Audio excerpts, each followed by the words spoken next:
अभी Roman Reigns ने बहुत सारी बातें करी है। रिसेंट एक इंटरव्यू में आए थे कल रात को। रोमन रेंस सबसे पहले जॉन मॉक्सली यानी डीन एम्ब्रोस की बात करते हैं। उन्होंने कहा कि डीन एम्ब्रोस को मिले हुए बहुत टाइम हो गया एंड एयरपोर्ट पर हमारी मुलाकात हुई थी लास्ट टाइम, लेकिन वो अचानक से फिर जो है गायब हो गया। इसके बाद उनकी मुलाकात वगैरह अपने डीन एम्ब्रोस से हुई नहीं है। तो ये कुछ रोमन रेंस अपने जॉन मॉक्सली के बारे में कहते हैं। सैमी ज़ेन के बारे में कहते हैं कि डेफिनेटली वो भी काफ़ी कमाल का काम करा उन्होंने ब्लड लाइन में, एंड वो भी एक स्पेशल मेंबर है ब्लड लाइन के। साथ ही में उन्होंने एक बात कही अपने सोलो सिकोआ के बारे में। अभी कुछ टाइम पहले जो सोलो सिकोआ के किचन में बर्तन वगैरह धो रहे थे, डांस वगैरह कर रहे थे, गाना गा रहे थे, वो वीडियो काफ़ी वायरल हुई थी। तो रोमन रेंस इसके ऊपर कहते हैं कि वो एंटरटेनमेंट इंडस्ट्री में काफ़ी कुछ अच्छी चीज़ें कर सकता है, वहाँ पर अच्छे तरीके से वो परफॉर्म कर सकता है, गाना वगैरह कर सकता है। तो ये कुछ इसके बारे में रोमन रेंस बात करते हैं। एंड ये कुछ रोमन रेंस सोलो सिकोआ के बारे में कहते हैं। लेकिन रोमन रेंस एक बड़ी चीज़ क्या डालते हैं अपने current world champion, current undisputed champion अपने कोडी रोड्स के बारे में। वो कहते हैं कि कोडी रोड्स ने मुझे हराया ज़रूर, वो एक अच्छा चैम्पियन है, लेकिन वो तब तक ही वैल्यूएबल है जब तक ब्लड लाइन की स्टोरी है, यानी ब्लड लाइन की स्टोरी के अलावा वो वैल्यूएबल नहीं है, उसकी टाइटल रेन वैल्यूएबल नहीं है। एंड वेल इसके ऊपर बहुत सारे लोग एग्री भी करेंगे। जब तक कोडी रोड्स ब्लड लाइन की स्टोरी में थे या फिर जब तक ब्लड लाइन की स्टोरी में कोडी रोड्स को इन्वॉल्व करा जा रहा था, तभी ज़्यादा कोडी रोड्स के साथ इंटरेस्टिंग चीज़ें हो रही थी। उसके अलावा उनके साथ कोई अच्छी चीज़ें हुई नहीं है अब तक, ऐसा कुछ कहना है एक तरीके से रोमन रेंस का। वेल थोड़ी थोड़ी बातें ये डेफिनेटली सच है, लेकिन अभी कोडी रोड्स अपने जो केविन ओस के साथ स्टोरी है वो अच्छी चल रही है। लेकिन वेल ये रोमन रेंस ने बातें कही है, अब लोगों के इसके ऊपर डिफरेंट ओपिनियंस हो सकते हैं। आपको क्या लगता है, क्या ब्लड लाइन की स्टोरी कोडी रोड्स के लिए सपोर्टिव थी या फिर नहीं? इसके ऊपर आप आपकी ओपिनियन ज़रूर बताना। लेकिन ये कुछ रूमर रेंस अभी कल के इंटरव्यू में या फिर के अलग पॉडकास्ट में बातें ये रोमन रेंस जो है कहते हैं।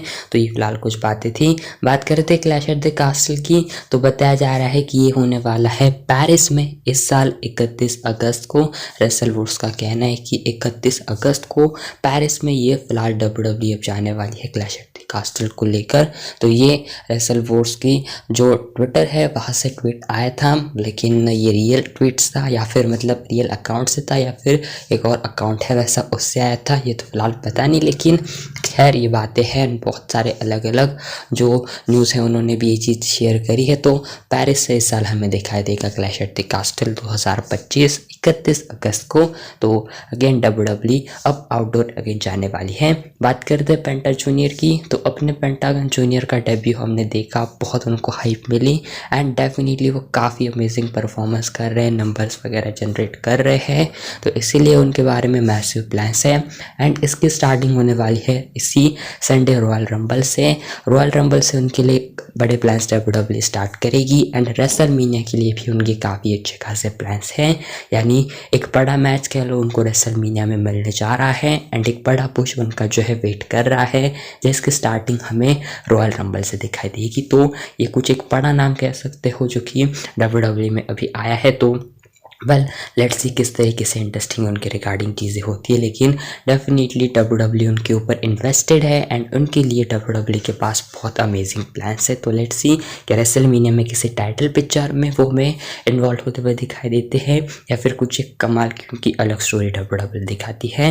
वेल बात चल रही है प्लान्स की, तो लिव मॉर्गन के भी प्लान्स के बारे में अपडेट निकल कर सामने आ चुकी है एंड अनफॉर्चुनेटली जो है अब उन्होंने टाइटल हारी, लेकिन अब बताया जा रहा है कि वो फिर एक बार टाइटल के पीछे नहीं जाएगी एंड वो अभी लिव मॉर्गन टैग टीम में है रकेल रोड्रिगेज के साथ में। तो इन्हीं के साथ उनके टैग टीम के तौर पर ही प्लान्स है एंड इनको एज ए टैग टीम ही वो रेसलमेनिया में जाने वाली है। तो मैं ये कहूँगा कि बहुत डिसअपॉइंटिंग अपडेट है, डिसअपॉइंटिंग प्लान्स हैं एंड लोग भी इस चीज़ से खुश नहीं है कि लिव मॉर्गन को अगेन एक इंटरेस्टिंग और कमाल की अच्छी टाइटल रेन मिलनी चाहिए थी या फिर मे भी उनको फिर एक बार उसको चीज़ तो करना चाहिए था। लेकिन अब WWE उनको अगेन इतनी सारी कमाल की चीज़ें करने के बाद, स्टोरी देने के बाद टैग टीम में अगेन डाल रही है। तो पता नहीं क्या चीज़ें है, लेकिन होप करते हैं कि उनके बारे में भी अच्छी चीज़ें हों एंड फ्यूचर में इनके फिर एक बार उनके पास टाइटल आ जाए। तो ये कुछ लिव मॉर्गन के अपकमिंग फ्यूचर प्लान्स के बारे में अपडेट की वो एज ए टैग टीम के तौर पर ही कंटिन्यू करेगी। ये Jake Paul and Logan Paul भी कुछ काफ़ी अतरंगी चीज़ें करते हैं। तो 27 मार्च के लिए इन दोनों का मैच ऑफिशियल हो चुका है। जी हाँ, अपने इन दोनों ने ट्विटर इंस्टाग्राम पर ये चीज़ बताई, शेयर करी एंड जो है 27 मार्च को इनका मैच होने वाला है। मतलब ये वल करना क्या चाहते हैं, Jake Paul versus Logan Paul. तो एक और इंटरेस्टिंग फाइट होगी, नंबर जनरेट होगी and again Logan Paul and Jake Paul social media के ऊपर बवाल मचाएंगे। तो ये कुछ है इनके बारे में बातें। लेट्स से किसकी जीत होती है आपके हिसाब से, किसको जीतना चाहिए, लोगन पॉल को जीतना चाहिए या फिर जेक पॉल को? वैसे दोनों है तो भाई, लेकिन देखते हैं मैच का रिजल्ट हमें क्या दिखाई देता है। लेकिन ये फिलहाल कुछ इनके बारे में चीज़ें हैं, बताना आपका इसके ऊपर ओपिनियन। खैर आखिर में बात करते हैं एक मेजर चेंज के बारे में। तो बहुत कुछ हमें जो है आने वाले टाइम में, कुछ महीनों में या फिर कुछ हफ्तों में चीज़ें चेंज होते हुए दिखा दे सकती है, स्पेशली वर्ल्ड चैम्पियनशिप के अराउंड, यानी गंतर की वर्ल्ड हैवीवेट चैम्पियनशिप, जिसमें मेजर इन्वॉल्वमेंट होगी Drew McIntyre, Seth freakin Rollins and CM Punk की। वेल, रेसलिंग ब्लॉग का कहना है कि उनके हिसाब से दो पॉसिबिलिटीज़ हमें जो है दिखाई दे सकती है। कि सबसे पहले चीज़ तो हमें ये दिखाई देगी कि सीएम पंक जीत जाएंगे रंबल को। इसके बाद सेथ रॉलिंस एंड गंथर का मैच होगा एलिमिनेशन चेंबर में and Seth Rollins world champion बनेंगे। एंड कुछ इस तरीके से सेथ रॉलिंस एंड अपने सीएम पंक का रेसलमेनिया में वर्ल्ड टाइटल का मैच होगा एंड ये कुछ ऐसी एक पॉसिबिलिटी है। दूसरी चीज़ ये सकती है कि कोडी रोड्स रॉयल रंबल जीते एंड वो जाए अपने कोडी रोड्स के अगेंस्ट रेसलमेनिया 41 में। वेल, इसके मुझे बहुत कम चांसेस लगते हैं कि Cody Rhodes versus Drew McIntyre के साथ WWE जाएगी। लगता है कल को देखने के बाद कि Cody Rhodes Roman Reigns and अपने ड्रू मैकिंटायर का ही मैच होगा। लेकिन देखते हैं।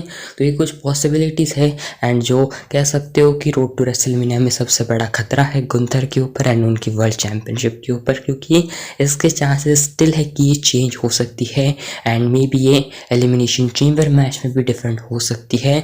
तो लेट्स सी, रॉयल रंबल के बाद मे भी चीज़ें क्लियर हो सकती है, लेकिन आने वाले टाइम में बहुत सारी चीज़ें, मैचेस चेंज हो सकते हैं। आपके इसके ऊपर क्या ओपिनियन है बताना ज़रूर। फिलहाल आज की वाली वीडियो बस इतनी सी थी, मिलता हूँ नेक्स्ट इंटरेस्टिंग वीडियो के अंदर।